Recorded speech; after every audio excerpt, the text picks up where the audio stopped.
Va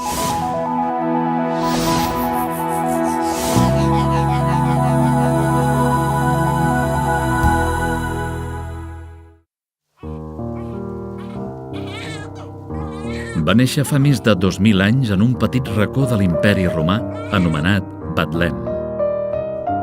Una cova va ser la seva primera llar. No va ser ric ni poderós. No va fer ciència, no es va endinsar en la política, ni va dirigir exèrcits. I amb tot, no hi ha ningú que hagi influït tant en el pensament, en la cultura, en l'art i en el destí de les nacions com Jesús. Les seves paraules i obres van impactar profundament en els que el van conèixer. Els va canviar la vida i des d'aleshores també ha canviat la de milions d'homes i dones. Va capgirar la història de la humanitat. Avui ningú dubta que va existir realment un home anomenat Jesús de Natzaret. Van escriure sobre ell els historiadors amb més renom de l'Imperi Romà, com per exemple Tàcit, Suetoni i Plini el Jove. També en el món jueu s'esmenta Jesús en el Talmud, escrit pel mateix Sanedrí. L'historiador jueu més famós, Josep Flavi, va escriure: «En aquells temps hi havia un home savi, anomenat Jesús.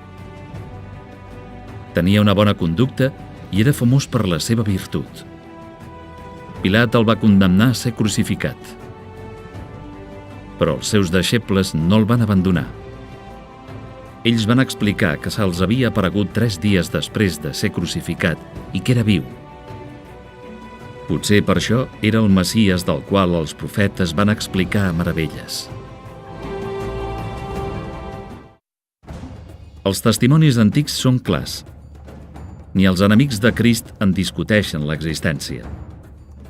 El que alguns han negat al llarg dels segles és que aquest home fos alhora Déu. Qui era realment? Va ser simplement un líder, un home modèlic, un gran filòsof, un il·luminat? No. D'aquests n'hi ha hagut molts. I cap és adorat en els 5 continents. No hi ha cap personatge que s'hagi atrevit a dir que era Déu. Com a molt, es declaren enviats de Déu. Jesús, en canvi, no només afirma que és Déu, sinó que ho demostra. Com? Per esbrinar-ho, cal buscar en els evangelis, on en trobarem proves convincents. Els evangelis són els documents històrics més fiables per conèixer la vida de Jesús. Hi apareixen les seves paraules, els seus actes, miracles. Tots van ser escrits en dates properes a la seva mort, quan encara eren vius molts dels testimonis presencials. 2 dels 4 evangelistes, Mateu i Joan, pertanyien al grup dels 12 apòstols, a qui Jesús va cridar perquè visquessin amb ell, l'acompanyessin en la seva predicació i veiessin els seus senyals.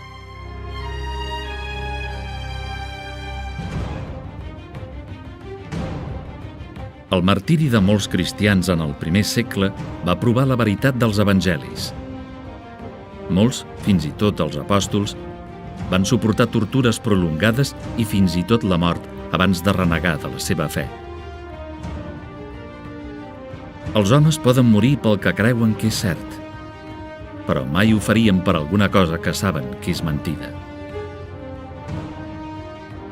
I què diuen els evangelis de Jesús?